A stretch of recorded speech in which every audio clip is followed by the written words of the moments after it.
এটা হচ্ছে বিষ, যেটা আমি এখন খেলে হয়তো এখনই সঙ্গে সঙ্গে মারা যাব।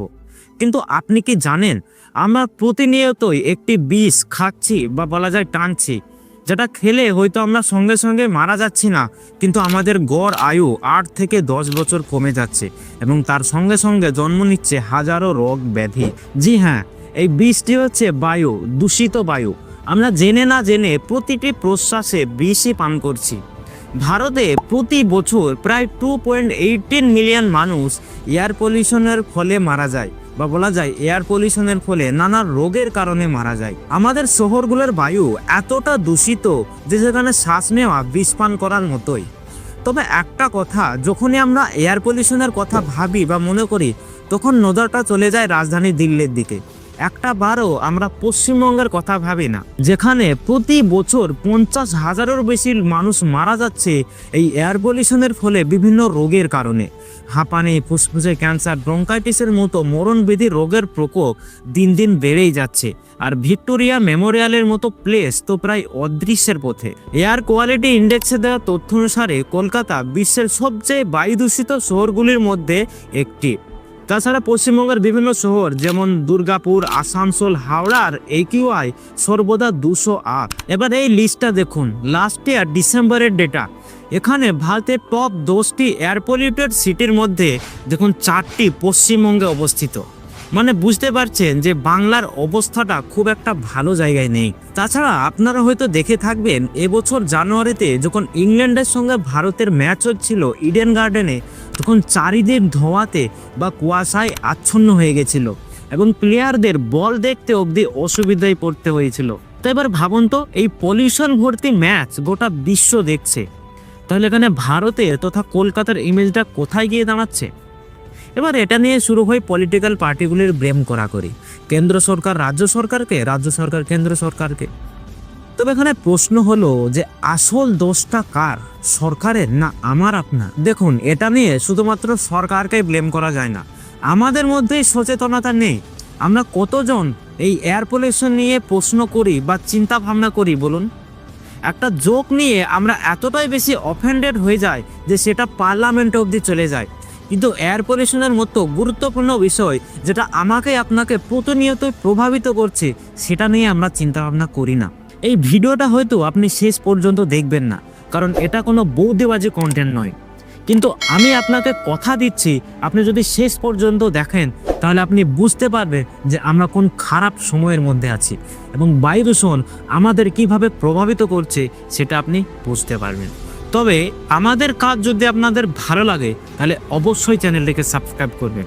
আর এই এয়ার পলিউশন সম্পর্কে যাতে আপনার ফ্যামিলি এবং বন্ধুরা জানতে পারে এবং যাতে সরকারের কাছে ভিডিওটি পৌঁছায়, তার জন্য ভিডিওটি আপনি অবশ্যই শেয়ার করে দেবেন। দেখুন, এয়ার পলিউশন কী জন্য হচ্ছে বা এর পিছনে কি কি কারণ রয়েছে তা কিছুটা হলেও আপনি জানেন, তবে বেশ কয়েকটি গুরুত্বপূর্ণ কারণ এবং কি তার প্রভাব সেটা নিয়েই আমি আলোচনা। Residents of the Indian capital continue to reel under the pollution crisis. The pollution levels really surged. More than 50 times the safe limit, which is recommended by the World Health Organization. Have wide-ranging health ramifications from, of course, respiratory diseases, lung illnesses, can even hamper your child's cognitive development. আকাশে দ্রুত বাড়ছে কার্বনের মাত্রা, মৃত্যু ঘিরে ধরছে সাধারণ মানুষের জীবন। বিশ্বের দূষণ মানচিত্রে এখন ভারত দ্বিতীয়। Delhi chokes. Smog blankets New Delhi. It's basically a repeat of last year and the year before that and the year before that and so on. Bharat একটি উন্নয়নশীল দেশ, দেশের উন্নয়নের জন্য ইন্ডাস্ট্রি খুবই প্রয়োজন, কিন্তু সেই ইন্ডাস্ট্রি যদি আপনার মৃত্যুর কারণ হয় তবে কি হবে? পশ্চিমবঙ্গের কলকাতা, দুর্গাপুর, আসানসোল, বাঁকুড়ার বেশ কিছু কলকারখানা যথাযথ পরিশোধন ছাড়াই বাতাসে বিষাক্ত ধোঁয়া নির্গমন করছে। এই কলকারখানাগুলি পরিশোধন ছাড়াই বাতাসে সালফার ডাইঅক্সাইডের মতো বিষাক্ত উপাদান এবং আরও অন্যান্য উপাদান ছড়িয়ে দিচ্ছে। কোম্পানিগুলির মোটিভ হচ্ছে যতটা সম্ভব প্রফিট জেনারেট করা, তার জন্য পলিউশন হচ্ছে হোক, আর এই পলিউশনের জন্য মানুষের রোগ হচ্ছে হোক। West Bengal pollution control board বেশ কিছু কোম্পানির উপর বা বেশ কিছু ইন্ডাস্ট্রির উপর নোটিশও জারি করেছিল, কারণ সেই ইন্ডাস্ট্রিগুলি পলিউশন কন্ট্রোল রুলস ফলো করেনি। আচ্ছা, একবার ভাবুন তো, এই ইন্ডাস্ট্রিগুলির আশেপাশে যারা বসবাস করে তাদের অবস্থাটা কেমন? সরকার ইন্ডাস্ট্রিয়ালাইজেশনকে প্রমোট করার জন্য আন্ধাধুন যাকে তাকে লাইসেন্স দিয়ে দিচ্ছে। পলিউশন কন্ট্রোল ইকুইপমেন্টে cost cutting, lack of awareness এবং পুর মনিটরিং সিস্টেমের জন্যই এই ইন্ডাস্ট্রিগুলি বাতাসে বিষাক্ত উপাদান এবং ধোঁয়া ছড়িয়ে দিচ্ছে। অন্যান্য রাজ্য যেমন গুজরাট, মহারাষ্ট্রের তুলনায় পশ্চিমবঙ্গে বিগ ইন্ডাস্ট্রি তো কম আছে, কিন্তু স্মল লেভেল ইন্ডাস্ট্রি বাংলার প্রতিটা আনাচে কানাচে ছড়িয়ে ছিটে রয়েছে। এই ইন্ডাস্ট্রিগুলির এয়ার পলিউশন কন্ট্রোল সিস্টেম অতটা ভালো না হওয়ায় বিষাক্ত ধোঁয়া বাতাসে অনায়াসে মিশে যাচ্ছে। পশ্চিমের দেশগুলির কথা ভাবুন, সেখানে ব্যাপক শিল্পায়ন অলরেডি হয়ে গেছে, যা আমাদের দেশ তথা রাজ্যে এখনো হয়নি। তবুও সেখানকার বায়ু দেখুন আর আমাদের দেশের বায়ুর অবস্থা দেখুন। সেখানকার বায়ু আমাদের দেশের বায়ুর থেকে অনেকটা পরিষ্কার ও পরিচ্ছন্ন। আর শুধুমাত্র এটা বায়ুর ক্ষেত্রেই খাটে না, তাদের নদীগুলি দেখুন এবং আমাদের নদীগুলি দেখুন। এয়ার পলিউশনের অন্যতম একটি বড় কারণ হলো ফসিল ফিউল, যেমন কয়লা, পেট্রোল, ডিজেল প্রভৃতির অত্যাধিক ব্যবহার। যবে থেকে ইঞ্জিনের আবিষ্কার হয়েছে তবে থেকে এই ফসিল ফিউলের ব্যবহার যে কি পরিমাণে বেড়েছে সেটা আপনি ভালো করেই জানেন। যানবাহন থেকে নির্গত ধোঁয়া একদিকে যেমন গ্লোবাল ওয়ার্মিংয়ে এফেক্ট করছে, ঠিক তেমনই সমানভাবে কন্ট্রিবিউট করছে এয়ার পলিউশনে। পেট্রোল, ডিজেলের অত্যাধিক ব্যবহার আমাদের জীবনকে অনেক সহজ করে দিয়েছে ঠিকই, কিন্তু তার সঙ্গে সঙ্গে সমানভাবে পরিবেশকেও দূষণ করছে। আপনি যদি একটু আশেপাশে লক্ষ্য করেন তাহলে দেখবেন যে প্রাইভেট গাড়ি এবং বাইকের পরিমাণ ব্যাপক হারে বৃদ্ধি পেয়েছে। যার একটু সামর্থ্য আছে সেই পাবলিক ট্রান্সপোর্ট অ্যাভয়েড করে প্রাইভেট গাড়ি কিংবা বাইক কিনছে। যানবাহন বৃদ্ধি পেলে ফসিল ফিউলের ব্যবহারও বৃদ্ধি পাবে, এর ফলে দূষণও বৃদ্ধি পাবে। ভাবুন আমাদের শহরগুলিতে কি পরিমাণে যানবাহন চলাচল করছে প্রতিদিন। দুর্গাপুর, আসানসোলের মতো পশ্চিমবঙ্গের ইন্ডাস্ট্রিয়াল এরিয়াগুলি কয়লা বেল্টের অংশ। এখানে অসংখ্য পরিমাণে কয়লা চালিত তাপবিদ্যুৎ কেন্দ্র, স্টিল ফ্যাক্টরি এবং সিমেন্ট ফ্যাক্টরি রয়েছে। এই ইন্ডাস্ট্রিগুলি প্রচুর পরিমাণে পার্টিকুলার ম্যাটার, সালফার ডাইঅক্সাইড এবং নাইট্রোজেন অক্সাইড নির্গত করে। আর দূষণ নিয়ন্ত্রণের জন্য আউটডেটেড টেকনোলজি ব্যবহার করায় ওই এলাকার দূষণ আরও বাড়িয়ে দেয়। এনআরডিসি দেওয়া ডেটা অনুসারে এই জীবাশ্ম জ্বালানোগুলি পোড়ানোর ফলে যে PM 2.5 নির্গত হয় তার সংস্পর্শে এসে 2018 সালে বিশ্বব্যাপী প্রায় 87 লাখ মানুষ মারা যায়। তাছাড়া একটি নতুন গবেষণায় দেখা গেছে এই জীবাশ্ম জ্বালানির ফলে বায়ু দূষণ পুরো বিশ্বব্যাপী প্রতি 5 জনের মধ্যে 1 জনের মৃত্যুর জন্য দায়ী। ধূলিকণা সব থেকে বেশি উৎপন্ন হয় কাঁচা রাস্তায় এবং কনস্ট্রাকশনের জায়গায়। আমরা প্রায়শই দেখে থাকি যে কোনো কাঁচা রাস্তার উপর দিয়ে গাড়ি গেলে কি পরিমাণে ধুলো উৎপন্ন হয়, কিন্তু এটাকে আমরা কিছু মনেই করি না। এই ধুলো আমাদের ফুসফুসের জন্য কতটা ক্ষতিকারক তা আপনি এখনই বুঝতে পারবেন। আবার আমরা দেখে থাকি পৌরসভার মতো এলাকাগুলিতে কর্মীরা রাস্তায় ঝাড়ু লাগায়, তবে এতে না সাফ সাফাই হয় না পলিউশন কম হয়, এতে কেবল ডাস্টের স্থান পরিবর্তন হয়। এবার এই উড়ন্ত ধূলিকণার সঙ্গে গাড়ির ইঞ্জিনের ধোঁয়া, টায়ার এবং ব্রেকের ক্ষয় থেকে নির্গত PM মিশ্রিত হয় এবং PM 2.5 গঠন করে। এই PM 2.5 মানুষের চুলের পোস্তের 31 ভাগের 1 ভাগ, যা ফুসফুস এবং রক্ত প্রবাহের গভীরে প্রবেশ করতে পারে এবং এই PM 2.5 এর ফলেই মূলত ফুসফুসে ক্যান্সার এবং হৃদরোগের মতো গুরুতর রোগ দেখা দেয়। তাছাড়া দ্রুত নগরায়নের জন্য কনস্ট্রাকশন ওয়ার্ক চলতেই থাকছে, আর যত বেশি কনস্ট্রাকশন ওয়ার্ক হবে তত ধুলো উৎপন্ন হবে। এর ফলে দূষিত বায়ুকে আরো দূষিত করে তুলছে। আর এই নগরায়নের জন্যই প্রতিদিন কতই না গাছ কাটা হচ্ছে, জঙ্গল কেটে বড় বড় বিল্ডিং বানানো হচ্ছে। এর ফলে বাতাসে কার্বন ডাইঅক্সাইডের পরিমাণ দিন দিন বৃদ্ধি পাচ্ছে। 4 নম্বর হচ্ছে জমিতে অবশিষ্ট খড় পড়ানো। পশ্চিমবঙ্গের কৃষিপ্রবণ জেলা যেমন মুর্শিদাবাদ, নদিয়া, মালদা প্রভৃতি জেলায় শীতের ফসল হারভেস্টিং করার পর ফসলের অবশিষ্ট অংশ জমিতেই পড়ে থাকে। এরপর কৃষকরা কিছু না ভেবেই তাতে আগুন লাগিয়ে দেয়। একদিকে শীতের সময় সেরকম বৃষ্টি হয় না, তারপর এই খড় পোড়ানোর ফলে যে বিপুল পরিমাণে ধোঁয়া উৎপন্ন হয় তা বাতাসে মিশে গিয়ে বায়ু দূষণ করে। তাছাড়া গ্রাম অঞ্চলে কাঠ, খড়, কয়লা প্রভৃতি জিনিস পুড়িয়ে রান্না করা হয়, আর আমরা শীতের সময় কাঠ, খড় পুড়িয়ে তাপ নেই। এসবের ফলে এসব থেকে নির্গত ধোঁয়া অনায়াসে বায়ু দূষণে সাহায্য করছে।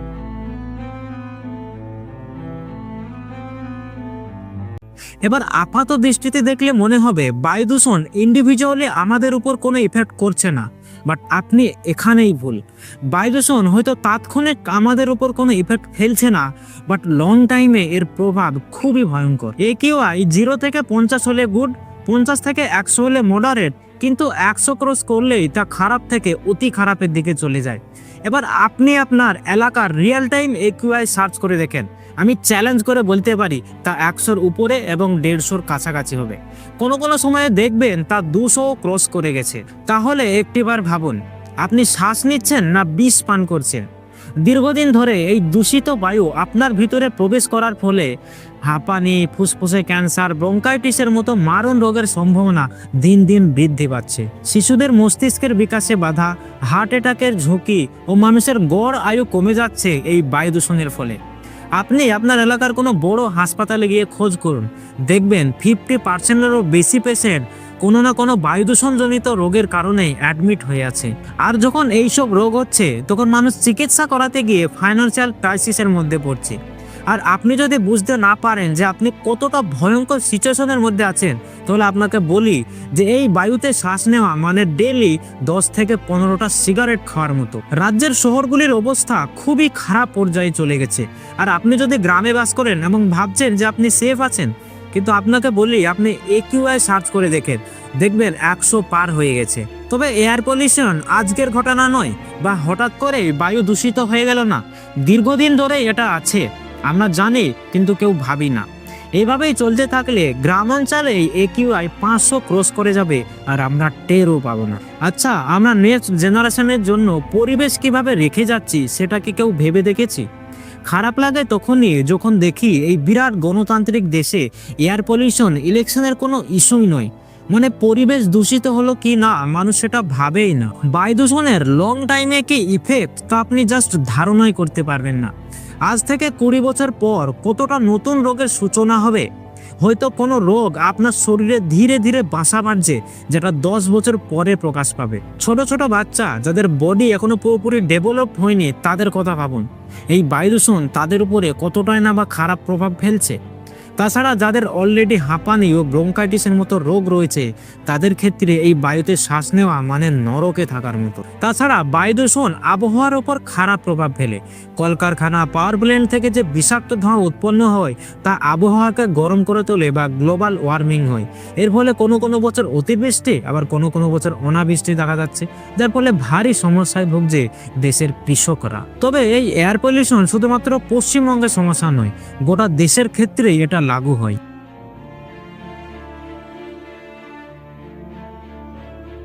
এবার এই এয়ার পলিউশনের সলিউশন কি?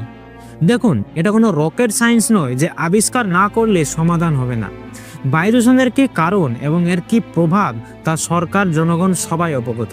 তবে সমস্যাটা হচ্ছে এই সম্পর্কে আমাদের মধ্যে সচেতনতা নেই।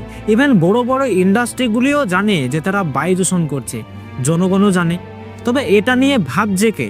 নেতারা যদি হিন্দু মুসলিম করেই ভোট পেয়ে যায়, তাহলে কে ভাববে পরিবেশের কথা? একসময় চীনও আমাদের মতো এয়ার পলিউশনের সমস্যায় ভুগেছিল। তবে চীন নির্দিষ্ট স্ট্র্যাটেজি ইউজ করে সেই বায়ু দূষণের মোকাবেলা করেছিল। আজ দেখুন, চীনের বায়ু আমাদের তুলনায় অনেকটা পরিচ্ছন্ন, যদিও চীনে ইন্ডাস্ট্রি আমাদের থেকে অনেক বেশি।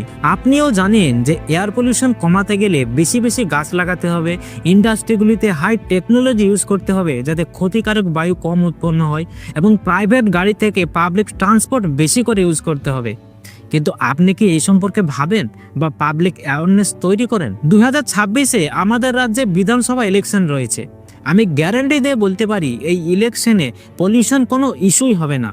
ভোটে যেই জিতুক, আমাকে আপনাকে এই দূষিত বায়ুতেই শ্বাস নিতে হবে। তো আজকের জন্য এতটুকুই। আজ বেশি কিছু বলবো না, জাস্ট বলবো যে ভিডিওটি আপনি শেয়ার করে দেবেন। ততক্ষণ ভালো থাকবেন, দেখা হচ্ছে পরের ভিডিওতে। ততক্ষণ আপনি আমাদের এই ভিডিওটি দেখতে পারেন।